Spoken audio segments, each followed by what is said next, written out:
Hi guys, so most of you suffer from कि तुम लोग जब क्वेश्चन प्रैक्टिस करते हो तुम्हारी स्पीड ज़्यादा नहीं होती है, ठीक है। मतलब तुम्हारी स्पीड बहुत कम होती है। यार इस चीज़ का ना बहुत सिंपल सा सोल्यूशन होता है।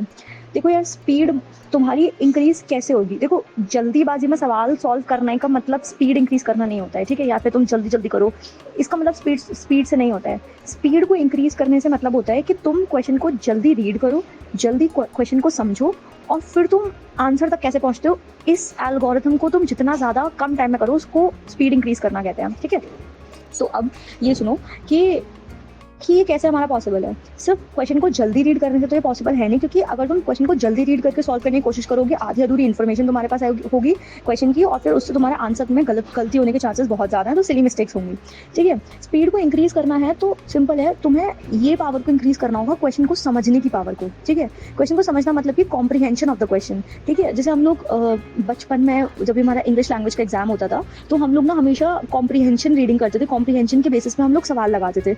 सेम यार, पता है बहुत ही छोटी सी चीज़ लगती है स्पीड इंक्रीज करना, बट एक्चुअली में छोटी चीज़ नहीं होती है ये, ठीक है। कॉम्प्रीहेंशन इज़ वेरी इंपॉर्टेंट, ठीक है। क्वेश्चन को पढ़ना और फिर क्वेश्चन को समझना कि उसमें क्या पूछा जा रहा है और क्या आंसर है। अगर तुम्हारा ये इंक्रीज होगा ना, तब तुम्हारी स्पीड इंक्रीज होती है, ठीक है। एक तो ये वाला पार्ट हो गया, क्वेश्चन को समझने वाला पार्ट। फिर उसके बाद तुम एक ना स्टेप्स होते हैं आंसर तक पहुंचने के लिए। क्वेश्चन जब तुमने पढ़ लिया, उसके बाद तुम आंसर तक कैसे पहुंचोगे, उसके ना स्टेप्स होते हैं, उसे हम लोग एल्गोरिथम कहते हैं, ठीक है। तो अब इस एल्गोरिथम को तुम जितनी ज़्यादा स्पीड से रन कर पाओगे अपने ब्रेन में, उससे तुम्हारी स्पीड इंक्रीज होगी, ठीक है। तो ये दो चीज़ें होती हैं। एक तो तुम ना क्वेश्चन को समझो, ठीक है, समझना है तुम्हें, तुम कितनी जल्दी कैच कर पा रहे हो समझ कर, ठीक है। एक तो उससे स्पीड इंक्रीज होगी। सेकेंड ऑफ ऑल, तुम्हारा जो तुमने एल्गोरिथम बनाया है, उन स्टेप्स को कितनी जल्दी पार कर पा रहे हो, उन स्टेप को जितनी जल्दी कर पा रहे हो, उससे तुम आंसर तक पहुंचोगे। तो ये दो तरीके हैं, ठीक है। अब सुनो कि इसको हम कैसे इंक्रीज कर सकते हैं। देखो यार, क्वेश्चन को समझने की पावर ये आती है तुम्हारी कितनी अच्छी इंग्लिश है, ठीक है।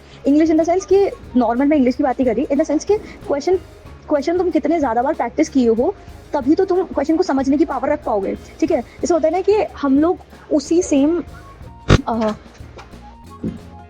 जैसे मैं समझाती हूँ कि जब भी हमें कोई क्वेश्चन दिया जाता है, ठीक है, तो उसे हम लोग समझ कैसे पाएंगे जल्दी से। उसे हम तभी तो समझ पाएंगे जब हम उसी सेम भाषा की हम लोग बहुत ज़्यादा बार प्रैक्टिस करके जा चुके हों, ठीक है।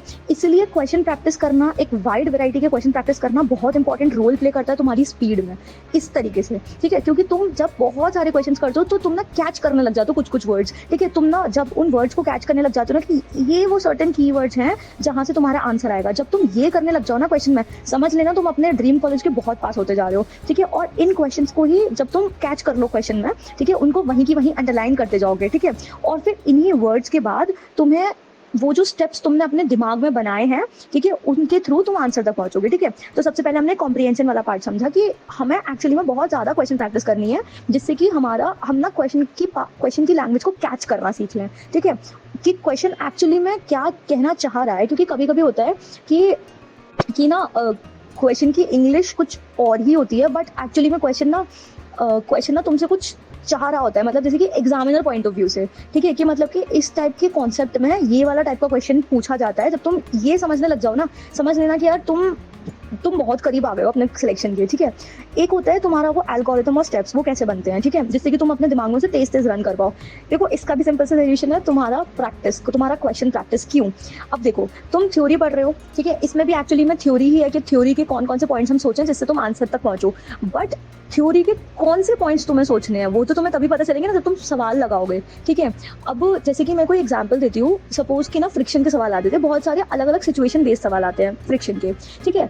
अब यार इसमें जैसे तुम्हें एक सपोज कि ना 3 ब्लॉक सिस्टम आ गया तुम्हारा फ्रिक्शन के सवाल में, ठीक है। तो उसमें ना तुम्हारे ऊपर वाले जो फर्स्ट 2 ब्लॉक्स है, उसका तुम्हारे उसमें उनके बीच में क्या फ्रिक्शन लग रहा है, ये क्वेश्चन पूछा जाता है, ठीक है।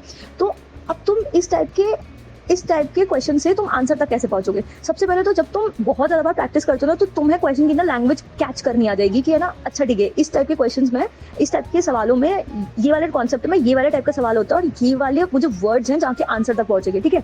एक तो वो, ठीक है। अब सेकेंड ऑफ ऑल, तुम्हारे सर ने तुम्हें इन टाइप के क्वेश्चन के लिए थ्योरी बताई होगी, ठीक है, जब तुम उसको बहुत ज़्यादा बार अपने दिमाग में रिपीट करोगे ना, बार बार बार बार बार बार, ठीक है, वो भी क्वेश्चंस के थ्रू कि अच्छा ठीक है मैंने ये वाला क्वेश्चन किया, यहाँ पे इस वाले स्टेप में गलती हो रही है, तो अब मुझे वाला स्टेप अच्छे से याद रखना है। जब तुम ये बहुत बार करते हो ना, तब तुम्हारे दिमाग में ना वो चीज़ इम्प्रिंट हो जाती है, सारे एल्गोरिथम ना इम्प्रिंट हो जाते हैं कि अच्छा ठीक है ये वाले टाइप के सवाल में थ्योरी से ये वाले सारे पॉइंट्स लेने हैं और इस वाले पॉइंट्स को ना हमें मतलब इस वाले पॉइंट्स को हमें अप्लाई करना है यहाँ पे, ठीक है। ये तो जब तुम इस वाले प्रोसेस को ना बहुत ज़्यादा बार करने लग जाते हो ना कि थ्योरी से वाले पॉइंट्स को लेकर ये वाले कॉन्सेप्ट पे अप्लाई करना, ठीक है, ये अप्लाई करने वाला जो पार्ट है, ठीक है, थ्योरी से आप पर्टिकुलर थ्योरी निकाल के अप्लाई करना, ये तभी आता है जब तुम बहुत ज़्यादा क्वेश्चन प्रैक्टिस करते हो, ठीक है।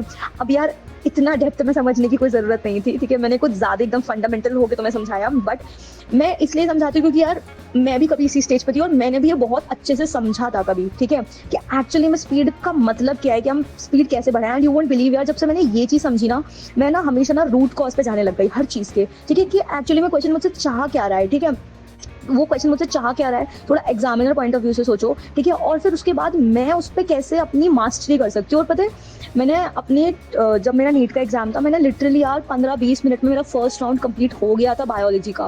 मतलब तुम समझ रहे हो, मैंने पूरा बायो पेपर स्कैन कर लिया फर्स्ट 20 मिनट्स में, 15 to 20 मिनट्स, उससे ज़्यादा मुझे नहीं लगे थे, और first round of my paper got completed in around 40 to 45 minutes. ये सब इसलिए आया क्योंकि मैं जब ये क्रक्स समझी ना कि एक्चुअली में मुझे ना हर एक टाइप के क्वेश्चन की, एक तो ना मुझे कैच करना है क्वेश्चन में से, कीवर्ड्स कैच करना है कि ये वाले सारे इंपॉर्टेंट कीवर्ड्स हैं जो कि जिनसे मैं आंसर तक पहुंचूंगी। सेकेंड ऑफ ऑल मैं ये समझी कि यार हर एक टाइप का क्वेश्चन नीट में ना ज़्यादातर ना एकदम सिमिलर पैटर्न के क्वेश्चन आते हैं, तुम प्रेडिक्ट कर सकते हो, ठीक है। तो ना हर एक टाइप के क्वेश्चन के लिए ना एक सर्टेन पॉइंट्स होते हैं जिनको बार बार सोचो और फिर तुम आंसर में पहुंच जाओगे, ठीक है, उनके ही वेरिएशंस चलते आ रहे होते हैं, ठीक है। तो उसको जब मैं समझ गई ना, तो मैंने इतनी ज़्यादा बार प्रैक्टिस कर ली कि ये जो सारा एल्गोरिथम है मेरे दिमाग में ना इम्प्रिंट हो जाए, ठीक है, इतने अच्छे से कि भाई मैं जब इसे बाद में जब अप्लाई करने जाऊँ ना, तो मैं बहुत फास्ट कर पाऊँ इसे। और जब ये ऐसा होने लग गया ना, तो मुझे पता अपने आप से कॉन्फिडेंस भी आ गया कि यार मेरा इस साल सिलेक्शन हो जाएगा, डिस्पाइट द फैक्ट कि मेरे साथ कुछ भी। और लिटरली मैं बहुत सारे अपने वीडियोस में बता चुकी कि मेरे साथ तो बहुत सारे ऐसे वर्स्ट सिचुएशंस हुए थे जिसमें मैं ऑलमोस्ट ही गिव अप करने की सिचुएशन में थी, ठीक है, बट क्योंकि मतलब मेरी ना मसल मेमोरी बन गई थी ऐसे सोचना, क्वेश्चन को देखते ही सोचना कैसे है, ठीक है, ये वाली जब तुम्हारी मेमोरी बहुत स्ट्रांग हो जाती है ना, तब समझ लो यार तुम्हारी स्पीड पक्का से इंक्रीज होगी। और यार अल्टीमेट एक डिक्टम है कि भाई प्रैक्टिस प्रैक्टिस प्रैक्टिस प्रैक्टिस।